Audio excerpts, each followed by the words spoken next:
భరణి గారు, శ్రీజ గారిలో ఎవరో ఒక్కళ్ళే హౌస్‌లో ఉండాలి అనే ఒక ట్విస్ట్ 'బిగ్ బాస్' గారు పెట్టారు. సో, అది ఎంతవరకు కరెక్ట్ అనేది నాకు అర్థం కావట్లేదు. యాక్చువల్‌గా శ్రీజ గారు ఎలిమినేట్ అయింది ఆహ్, ఆడియన్స్ యొక్క ఓటింగ్‌తో కాదు. సో, ఎవరో వైల్డ్ కార్డ్ ఎంట్రీస్ వారి యొక్క డెసిషన్‌తో బయటికెళ్లారు. దాంతో చాలా మంది ఆడియన్స్ వ్యతిరేకించారు. ఆ నిర్ణయాన్ని చాలా మంది వ్యతిరేకించారు. సో, 'బిగ్ బాస్' గారు దాన్ని దృష్టిలో పెట్టుకొని సో, ఈ కంటెస్టెంట్‌లో భరణి గారికి అండ్ శ్రీజ గారికి రీ ఎంట్రీ ఇవ్వటం అనేది చాలా మంది సంతోషించారు. కానీ ఇక్కడ ట్విస్ట్ ఏంటంటే భరణి గారికి అండ్ శ్రీజ గారికి ఓటింగ్ అనేది సెపరేట్‌గా పెట్టారంట.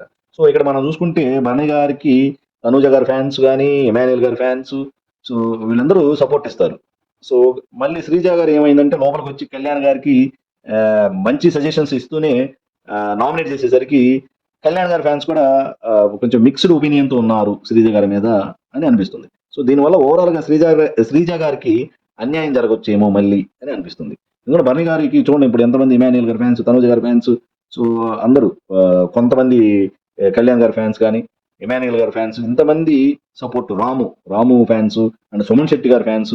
సుమన్ శెట్టి గారు కూడా భరణి గారికి చాలా క్లోజ్. సో, ఇంతమంది సపోర్ట్ భరణి గారికి ఉండి సో, కేవలం కళ్యాణ్ ఫ్యాన్స్‌లో కొంతమంది, శ్రీజ గారి ఇండిపెండెంట్‌గా కొంతమంది సో, ఓటింగ్ సెపరేట్‌గా పెట్టడం ఎంతవరకు కరెక్టు అని అనిపిస్తుంది. సో, దీనివల్ల శ్రీజ గారు ఇంటి నుంచి బయటికెళ్ళిపోతారేమో! సో, ఇది శ్రీజ గారికి మళ్ళీ అన్యాయం జరిగినట్టేమో అని నాకనిపిస్తుంది.